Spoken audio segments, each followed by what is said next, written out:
Today's video is sponsored by a Mini Education Center, which is a modern learning institution located in Nairobi, Kenya, specifically off Gong Road in Racecourse Gardens. It consists of a well-equipped Montessori kindergarten and also offers grade 1 to 6 for primary school level. It also provides private tuition services, so if your child is struggling with any specific subject, they'll be able to support. And if you're wondering what to do with your child this holiday, they're running some holiday programs such as daycare and also playgroups. So if you want to find out more details, definitely get in touch.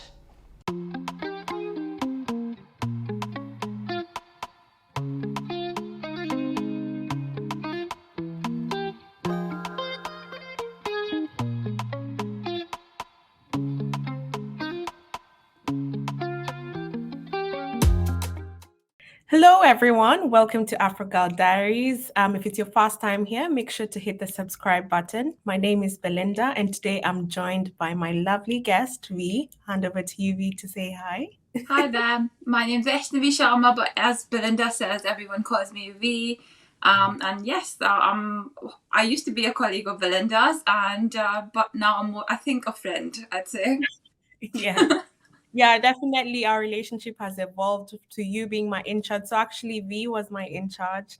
We worked with you for a few years and then moved on to greener pastures, and now we're friends. We've maintained contact. And I really appreciate you being my first guest in this new segment that I'm introducing today. So running this A Career In series where I'll be featuring people from different areas, different industries. So if you'd like to know more about a specific career, definitely put a comment. Put your suggestions in the comment section, and I'll make sure to increase and diversify my network to try and get someone who can come on and talk more about their career. So the agenda today is simply to get to know V, her career journey, get to know more about what she does. Actually, today is a career in tech risk consulting, which both of us are in. So we'll get to know more about her journey, what motivated you to get into this type of job, what is it on a day-to-day, and also some of the skills that you think are most important if someone is thinking about moving on to this type of role. But yeah, before we get started, I'll just hand over to you. If you could just introduce yourself, what you do, and a bit about your background. Okay. So as Belinda said, work in technology risk consulting. What I do is we help clients understand the technology they're using, understand how they can leverage and make the most of it, and also understand what are the risks that come with it and how can they safeguard themselves from those risks. How did I get about here? So I did not study computer science. Nope, I did not study technology. I've always liked technology, always loved gadgets. No, my studies were in architecture and design, and I worked in the construction and built environment space for 2 years after graduation. And then I was just exploring, like I had this fear of missing out, if I want to say, call it that I wanted to understand what would a career in a corporate environment be like. So I applied for a few grad schemes in corporate space, and I stumbled upon the technology risk consulting grad scheme, and I thought, this sounds interesting. This that's the future, isn't it? Everything is getting digitized and automations are all around us. So let's try this out. And I told myself that, I'm going to give myself 1 year. I'm going to try it out, whether I like it or not, just see. And if not, I'll move back to construction and pursue higher education in that. So, yep. But as you can see, it's been 6 years, 7 years now, and I'm still here. So I think it worked out. Yeah. I mean, I'm also still here, right? Doing the same thing. But yeah, thanks for providing that overview. Maybe just to also provide further context, what type of tech risk consulting grad scheme did you get into? Like what type of firm? Of course, I know, but did you go straight into just a consultancy type of firm, boutique, or what type of grad scheme did you get on? So I applied to the Big Four, and the Big Four are accounting firms, but they obviously have their consulting and advisory divisions as well. So yes, I entered one of those, and I'm still at one of those. So yeah. Yeah. And when you were applying to that grad scheme, did you know what to expect? But it's of course you were trying it out for 1 year, but was it what it seemed like? Did it fit the job profile that was in that advertisement that So you're I'll in? tell you what, I think you may probably agree with this as well. But when we were applying, there was this whole big thing like, yes, I'm a consultant. What does a consultant do? No idea, but it's a cool job. It involves a lot of travel, and you get to wear nice suits and dresses. So I think that's what attracted me to it. Obviously, over the years, it did demystify. Like as a new grad as well, I didn't fully understand what the company does and stuff. But I think like over the years, they've tried to demystify it for people joining new grad schemes and giving them a better idea. And obviously, things like what you're doing here right now is going to help people who are prospective, like who are considering applying to consulting grad schemes, to understand what exactly consultants do. So yeah. Yeah. Yeah, just to even put further context onto that. So V and I applied to the same grad scheme. Of course, she was ahead of me, so that's why she was my in charge. But at the time, it was just called technology consulting, I think. And basically, once you apply, they place you put your preferences and they place you in different teams. So we ended up being placed in tech risk, I believe. For you, I don't know if you had chosen it or you just landed in the team. I just When landed in the team. Well, I mean, I'd applied for the technology consulting role, which had lots of different types of technology. There was technology risk, there was technology enablement, there was tech strategy, and all of those things. I think it was based on the location I had chosen that over there only technology risk was the team, so that was like a career by chance. But I think, yeah, I'm glad that I found it that way. Yeah, it definitely gives us good exposure to different parts. It's quite broad. But if you could just walk us through how your role has evolved from when you joined day one as a grad to the role that you're in at the moment. Maybe you can also clarify like what level of management you're in at the moment and walk Okay. us through how that has changed, like your day to day, how that has evolved Okay. since you started. No, that sounds good. All right. So I, like Belinda said, joined as a grad. So when you join consulting firms as grads, usually there is like, a week or a couple of week long induction where they train you for all the things you need to know, most of the things you need to know. And then there is shadowing. So you work with a person, a senior, someone who's a consultant who's probably been a grad the year before you, a couple of years before you, and you shadow them on client work. So that's how I got my first flavor of what tech risk consulting life's going to be. So it's not like they throw you into the deep end. Yeah. And then obviously slowly, gradually, you do start working more independently. So initially, you'll always have a senior consultant or a manager supporting you through, your client. So what we work a lot with clients, and we have lots of meetings. We have these, sessions with them to try and understand more about what their business does, what their role in the business is, and understand how they use the technology that they're using to help them use it better.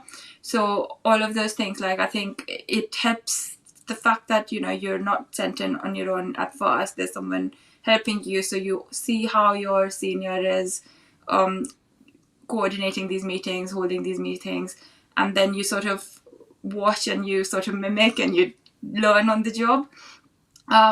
As you grow, and like as Belinda says, I was her in charge, so it was my second year of the grad scheme. It wasn't like I was many years into it, seasoned. But yes, as you start becoming more independent, working more independently, you ask for more responsibility, and then it's your job to sort of also train new grads who are coming in, and until they're confident to sort of do their own thing. And as you grow your team, probably as an in charge, you might have one or two people initially, and then it grows. And when you can demonstrate that you can manage multiple projects at the same time, you can manage teams of 5 to 10 people across different projects. Your responsibility grows. You grow into a management sort of role. So right now I'm in a management position.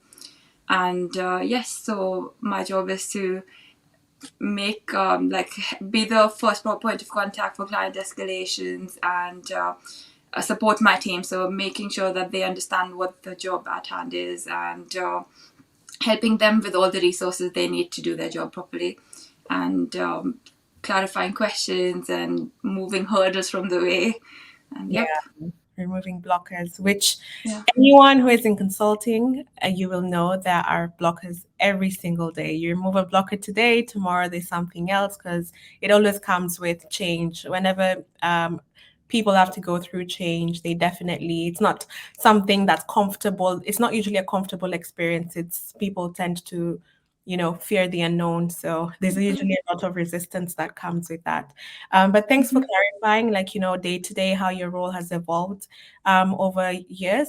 Maybe to help someone who is trying to understand how we help clients use their technology better.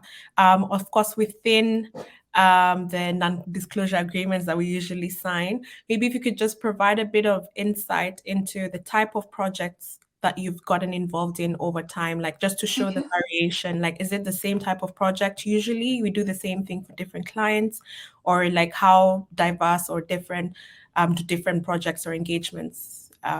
Yeah, how do they vary between each other? Okay, no, sounds good. All right. So, I mean, obviously, when clients are using technology, let's just go through the life cycle of that. Yeah. Yeah, So, when there is a new technology that clients want to adopt, that's when also we come in and we help them. So, they will have to design the first, they'll have to understand what their business requirements are. And then how can the functionality that technology offers suit them the best. We then, once we've identified the business requirements, we define user story. So user story is how does the end business user use this technology to do their day job. yeah, And then once we define these, then we try to understand what are the risks that are coming in these processes that the business person is doing.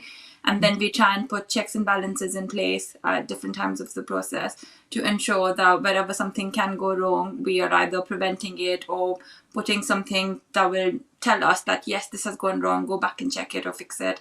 So those checks and balances that we put in. So that's what we would call like an implementation project where we're implementing tech. mm-hmm. Then we also help clients would already have technology and they might not have, they might feel that they're not getting the most of it. Yeah, Or they might be thinking that, that it's opening them to risks and stuff. So the other type of work we do is we go and evaluate their current tech landscape and we try and understand, are they using it in the most optimal way, or can the process be optimized a bit more? Can Are they opening themselves to unnecessary risk without having those checks and balances in place? Could they do something to make their information flow with more accuracy and integrity without things happening wherein something goes wrong? yeah, Then we also, like, as you know, as the big four firms are auditors, there's also this role wherein auditors come and audit businesses, systems and stuff. And if the auditors find that there's something wrong with the system, we also go and help clients understand what the impact of that going wrong is, what the likelihood of it is, and what the impact of it is, and how can they fix it, or how can they demonstrate to the auditors that the impact is X, Y, or Z, like, yeah, yeah, to give yeah. them comfort. So I Which, think those are broadly the kind of projects that we do. no, I like how you've, just shown how it flows through. So it could be there is a new tool, just to summarize what you've just said. So it could be during implementation of a new tool, we come in at that point and we help. We're basically the risk consultant during that process, identifying at that stage what could go wrong as they're going through the different deployment stages, or it's already in existence, and either they already have identified maybe from previous audit findings that there's Mm-hmm. something wrong, we don't have the right governance in place, or we could even actually assist auditors during an audit with assessment of any technology risks from, any systems that are in scope Yep. for the audit. Yeah, that I think is what I would have probably wanted to know before joining the role as well. So thanks for giving that detail. So when you joined, what skills were the most necessary when you joined in day one? Is there also, maybe you can also highlight what was surprising in terms of what its necessity in the role, like something you didn't think you needed, but actually you really need. It's very fundamental. Okay, so I think when I started, I thought I'll need all this technical expertise on how everything works and how processes work, how tools work. But the surprising thing was that's not what I needed. The job, like the induction process that I told you about, that tells us pretty much everything we need to understand about the process and the tools and the things that we're looking at.